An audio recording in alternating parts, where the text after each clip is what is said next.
Today is July 4th, 2026. At this very moment, something extremely rare in the history of human navigation is happening on the waters of New York Harbor. 48 ancient giant sailing ships from all over the country, along with 53 modern U.S. Navy warships loaded with missiles, are majestically sailing past the Statue of Liberty. Overhead, more than 120 top-of-the-line fighter jets roar through the sky. An hour from now, Washington will ignite the largest fireworks display in American history. 860,000 fireworks will light up the sky for 40 minutes straight. Friends, today is not just an ordinary Independence Day. Today, America turns 250 years old. Starting from that sweltering meeting room in Philadelphia in 1776, when 56 people signed their names on a piece of parchment, America has gone from a country that never existed before to over a quarter of a millennium, becoming the superpower that now dominates the world's economy, technology, and military. What kind of environment was America born into 250 years ago? And over these 250 years, how did America survive 4 near-catastrophic disasters that almost destroyed the nation? And as for today's epic celebration, I want to show you not just the spectacle, but also the deeper meaning behind it all. Did you know that the flagship leading the way in New York Harbor was once a Nazi German warship? So how did America turn it into a symbol of freedom? Friends, get ready. Let's step into this big day together. Let's start with Washington, D.C. From 1 p.m. this afternoon, the National Mall turned into a top-tier air show with all kinds of military aircraft taking turns in the sky.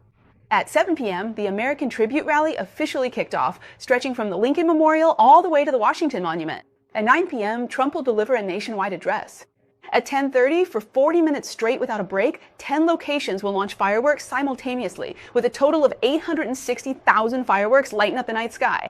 In previous years, the Independence Day fireworks only numbered around 10,000. This time, it's 86 times bigger and twice as long. Now let's look at New York. On the Hudson River, a massive steel armada of over 100 ships, 48 ancient sailing ships spanning several centuries, and 53 modern warships loaded with missiles are slowly passing by the Statue of Liberty. Overhead, more than 120 fighter jets, led by the Blue Angels, streak across the sky in formation, trailing smoke. On the shore, a crowd of 6 million people is celebrating in a frenzy. Last night, the century-old crystal ball in Times Square, which usually only drops on New Year's Eve, was lowered early for the first time in history to celebrate America's Independence Day. Red, white, and blue lights, along with 200 pounds of confetti, instantly flooded 7th Avenue. This is America on July 4th, 2026. From the East Coast to the West Coast, from the skies to the seas, from the Lincoln Memorial to the Hudson River, the scale is pushed to the max. There's also the highly prestigious Sail Forth to 50, a grand sailing event for the 250th anniversary. Its predecessor was Operation Sail, established by President Kennedy in 1961, a tradition of gathering tall ships to commemorate major national events. There was one held for America's bicentennial in 1976, another for the Statue of Liberty centennial in 1986, and again for the millennium in 2000. But this time, the scale is truly unprecedented. Over 100 ships from more than 20 countries, with more than 15,000 sailors. There are 2 ships in particular whose stories you absolutely need to know. The first is the lead flagship, the U.S. Coast Guard's Eagle. It's called America's sailing ship, but its real father was actually Nazi Germany. It was launched in Hamburg, Germany in 1936 and was originally named the Horst Wessel. Horst Wessel was a martyr of the Nazi Party at the time, and the Nazi Party anthem was named after him. At the ship's launching ceremony back then, Hitler himself attended, and the entire ship was draped with Nazi swastika flags. A German sailor who once served on the ship recalled decades later that on the day Hitler boarded, the soles of his boots had nails in them, leaving marks all over the deck. Everyone saw it at the time, but no one dared to say a word. This ship trained thousands of sailors for the Nazi German Navy, and near the end of World War II, it was even equipped with anti-aircraft guns and saw combat. After Germany's defeat in World War II, this ship was confiscated by the United States as part of war reparations. In May 1946, a group of American sailors, along with the ship's original German captain and some German crew members, since only the Germans knew how to operate a sailing ship at the time, set off from the port of Bremen, crossing the Atlantic and heading for the United States. During the journey, they encountered a hurricane so severe that it nearly destroyed the ship and cost everyone their lives. In the end, this group of people narrowly escaped death and sailed the ship back to New London, Connecticut in the United States. From that day on, and for the past 80 years, this ship has served as the training flagship for cadets of the United States Coast Guard. The wooden eagle at the bow of the ship, which originally clutched a Nazi swastika in its talons, now holds a teak shield instead. Today, this warship, bearing the marks of history, leads the way past the Statue of Liberty. See, a warship built by the Nazis has been completely transformed and has become the flagship of American freedom.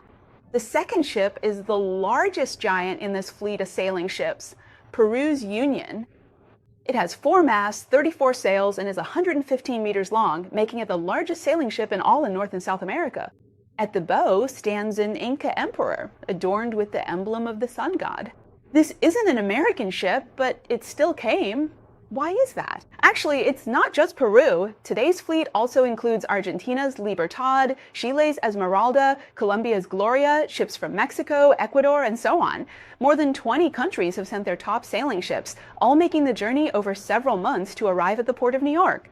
Why is that? Because the shot fired in Philadelphia 250 years ago not only gave rise to a brand new America, but it was also the first time in human history that it was publicly declared that all men are created equal, that rights are endowed by the Creator, and that governments exist for the people and are established by the people. After that shot, the independence movements of Latin American countries in the 19th century and the independence of Eastern Europe after the Cold War in the 20th century all trace their origins back to that piece of parchment from 1776. This fleet sailing into New York is not only here to pay tribute to America, but also to honor the very source of human freedom. And that source was right there in Philadelphia 250 years ago. You have to understand, before 1776, the United States as a country simply didn't exist in the world. These 13 precarious colonies along the Atlantic coast, with their 2.5 million residents, never thought of themselves as Americans. On the contrary, they took pride in being subjects of the British Empire. If you had stopped a passerby in Boston back then, he would have proudly told you, "Hey, I am His Majesty the King's most loyal subject." So how did a colony that was once so devoted to its mother country end up taking the path to independence? How did it come to completely break with Britain? Let's rewind to 1765. That year, the British Parliament passed the Stamp Act, which required that all newspapers, legal documents, and even marriage certificates and playing cards in the American colonies had to have a British government tax stamp affixed to them. This was like a bolt of lightning in the colonies, sparking public outrage and prompting everyone to start resisting. They believed that what they were resisting wasn't just a few coins and taxes, but more importantly, the boundaries of power.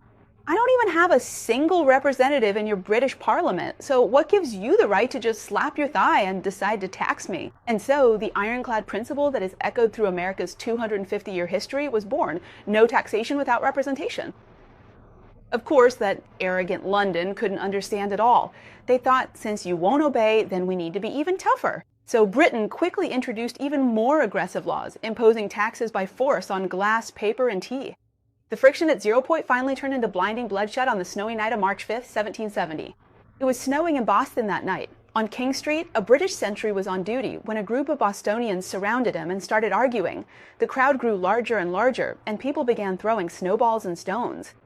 British Captain Preston arrived with 7 soldiers to provide backup, which made the crowd even angrier. They hurled ice chunks and wooden sticks at the soldiers.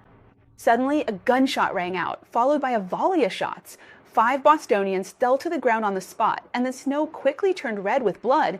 This was the Boston Massacre. The next day, Boston silversmith Paul Revere, the same Revere who would later make his famous Midnight Ride, quickly engraved a copper plate print depicting British soldiers lined up and firing on unarmed civilians. This print quickly spread throughout the 13 colonies, and for the first time, public sentiment began to change. On the night of December 16, 1773, things escalated. A group of Bostonians disguised as Native Americans boarded 3 British East India Company ships docked in the harbor and dumped 342 chests of tea, worth nearly $1 million in today's money, into Boston Harbor. This was the Boston Tea Party. Britain was absolutely furious. In 1774, Britain struck back with the harshest retaliation yet. The colonists called this retaliation the Intolerable Acts. First, Boston Harbor was to be closed. Second, the self-governing government of Massachusetts was abolished. From legislators to sheriffs, all officials would now be appointed by the British Crown. Third, if British soldiers committed crimes in the colonies, they were not allowed to be tried there. Fourth, British troops could forcibly move into any private home at any time. Not only could you not resist, but you also had to provide them with food and lodging. Just imagine 2 red-coated British soldiers suddenly barge into your house and say, "Starting today, we're living here, and you have to feed and take care of them." Tell me, how would you react? The people in Massachusetts said, "This isn't governance anymore. This is an undeclared war." On April 19, 1775, the shots were fired at Lexington. This is the shot heard around the world from Emerson's poem. But even after that shot was fired, the vast majority of ordinary people in the colonies still hadn't thought about independence. They stubbornly believed that it must have been the lower level officials who messed things up.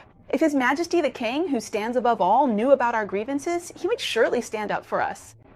So 3 months later, the Second Continental Congress sent a very respectful petition to London declaring their innocence. It was called the Olive Branch Petition. It told the king, "Your Majesty, we are still your loyal subjects. We're just overwhelmed by the Parliament's oppression. Please step in and mediate." However, King George III at the time didn't even bother to look at it. He just threw the petition right back in the messenger's face. Not only that, he quickly issued the Proclamation of Rebellion, declaring that all the American colonies were in a state of open rebellion. Under the law at that time, this meant that all 56 delegates of the Continental Congress were now considered guilty of a capital offense. Their fate would not be as simple as hanging. Instead, they would be hanged until half dead, then publicly disemboweled, their entrails burned, and finally drawn and quartered. Right after that, the king did something that made the colonists even more desperate. He hired 30,000 mercenaries from Germany, the Hessians, to cross the Atlantic and prepare for a bloody purge against his own subjects. Any last illusions were completely shattered. The powder keg was already full. Now all it needed was a single spark. In January 1776, a poor journalist named Thomas Paine struck that match with a pamphlet called Common Sense. In the plainest language, he questioned why a small island like Great Britain had the right to rule over such a vast land, and why a king, just because of his bloodline, could lord over millions of people. He said that independence wasn't radical, independence was common sense. This little pamphlet sold 250,000 copies in the colonies, and at that time, there were only 2.5 million people living there. That's like 1 copy for every 10 residents. After reading it, George Washington ordered it to be read aloud to the entire army. By June 1776, in the meeting room of Independence Hall in Philadelphia, the air was so stiflingly hot it was hard to breathe, yet the atmosphere was so tense it sent chills down your spine. When Virginia delegate Richard Henry Lee formally proposed the resolution that the United Colonies ought to be free and independent states, the entire room fell silent. Everyone knew exactly what this resolution meant, and what it would mean if they signed their names to it. This wasn't just some casual political statement, it was a high-stakes gamble, risking their families' lives and everything they owned. If they lost, it would mean the guillotine and the confiscation of their property. Among the 56 people present, John Hancock of Massachusetts was the wealthiest man in Boston, and 70-year-old Benjamin Franklin was already a world-renowned and accomplished figure. 33-year-old Thomas Jefferson owned a vast estate. They could have stayed out of it and enjoyed lives of luxury and comfort. But faced with this piece of parchment that would decide the fate of all the American colonies, they chose to risk everything. On June 11th, a committee of 5 was formed, and they decided to have the youngest member, Jefferson, draft the document. That year, Jefferson was 33. He quickly rented the second floor of a 3-story house at 700 Market Street in Philadelphia and shut himself in alone to write for 17 days. He later recalled that he didn't consult any books because what he was writing wasn't something new, but rather what Americans had already worked out in their hearts. He just needed to translate those ideas onto paper. Finally, on July 4th, the final version of the Declaration of Independence was officially approved. Hancock was the first to step forward and sign his name, writing it big and bold. It said he did this so that King George III, with his failing eyesight, would have no trouble seeing it. By August 2nd, all 56 people had finished signing their names. Franklin said something that would be remembered for generations. "Gentlemen, we must all hang together, or, most assuredly, we shall all hang separately." History ultimately gave this group of brave people the greatest reward, a great America, but it also made them pay a price.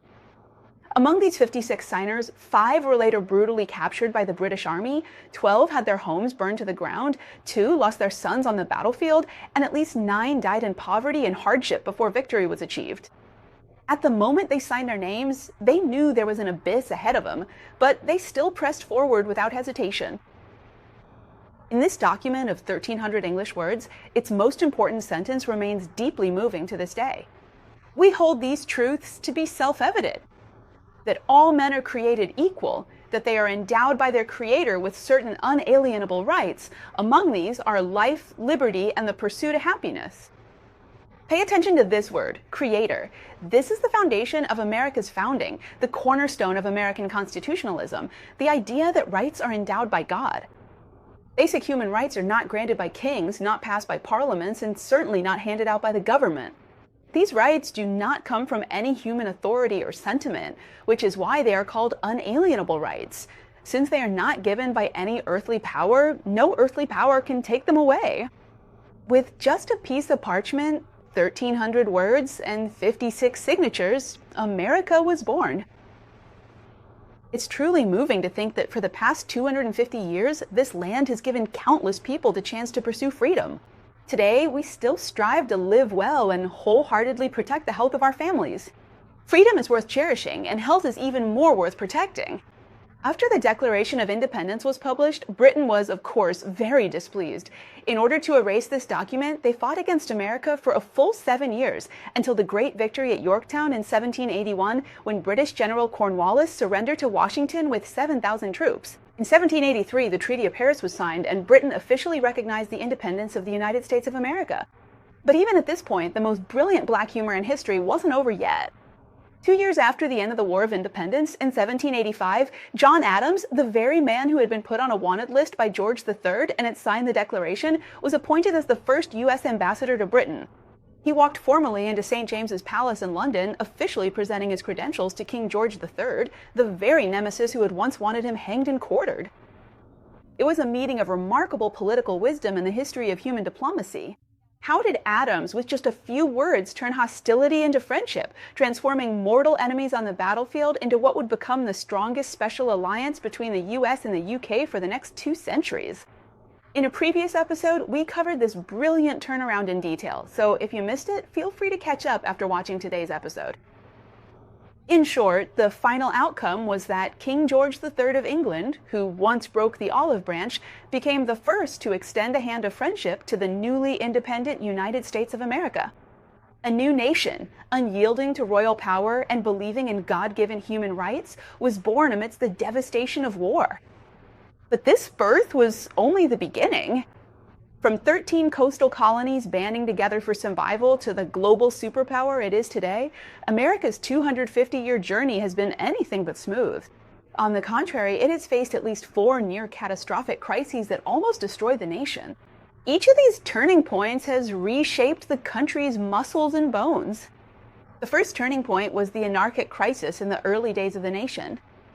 The Revolutionary War was won, but what was left behind was a mess. No money, no army, and each state doing its own thing.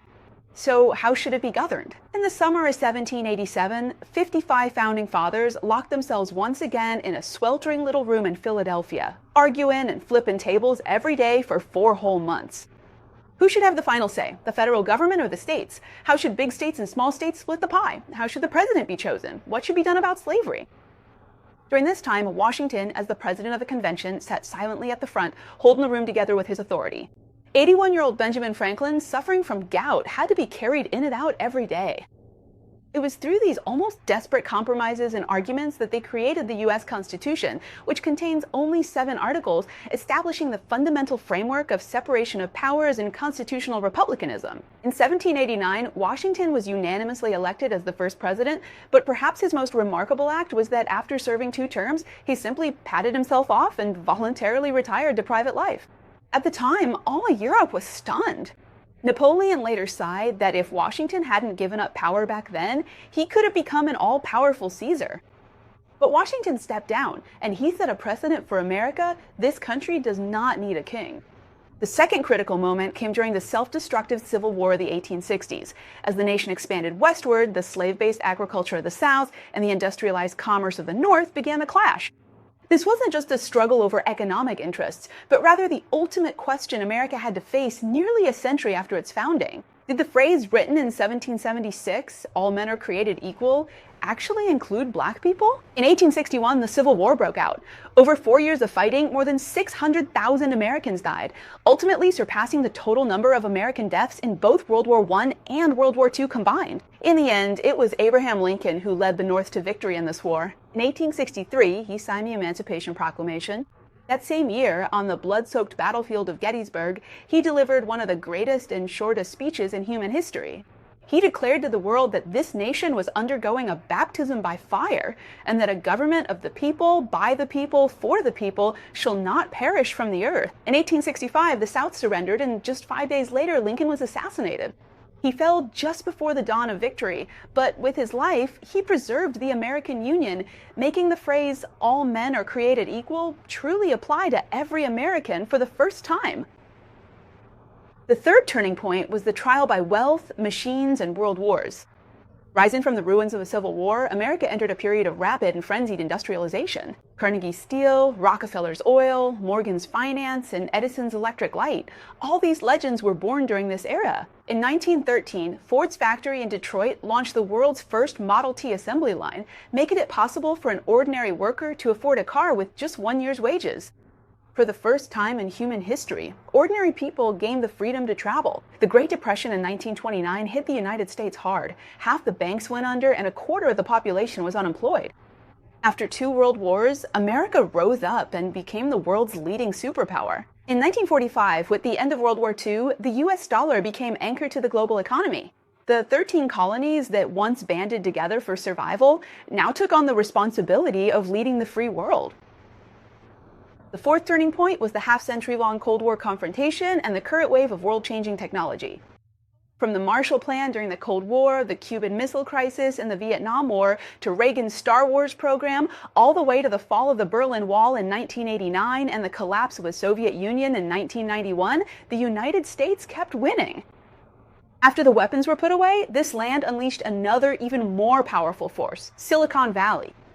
Personal computers, the internet, smartphones, and now the global wave of artificial intelligence, one technological tsunami after another has surged out of the United States and swept across the world, completely reshaping the way every single person on Earth lives today.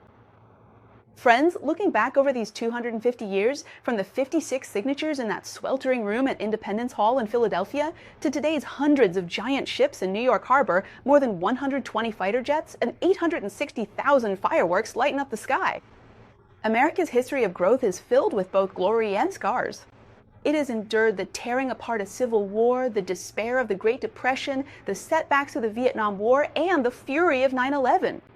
Even today, it still faces all kinds of divisions and challenges. But what was established in 1776 has never changed. All men are created equal, and the rights of the people come from the Creator, not the government. Maybe this is the secret behind America's prosperity and strength. It hasn't been held together by the barrel of a gun for 250 years, but rather by faith in the Creator, by reverence and humility toward a higher power for 250 years. Happy 250th birthday, America! God bless America, and God bless the free world. Friends, join me in the comments and wish America a happy 250th birthday. All right, that's all for today's show. This is truly a day worth celebrating, and I hope that friends who aren't in the US can feel the festive atmosphere of America's celebration through this episode. Friends, if you enjoy my show, don't forget to give me a like before you leave. New friends, welcome to subscribe to True Perspective, and please share my show with even more people. Don't forget to click on the fan hype feature. The hype function helps my videos spread faster and farther. So let me thank everyone here in advance. All right, thank you all for watching, and I wish you a wonderful weekend. Happy 250th birthday to America! All right, that's all for today. Let's meet again at the same time tomorrow to talk about True Perspective. Don't miss it. Bye-bye!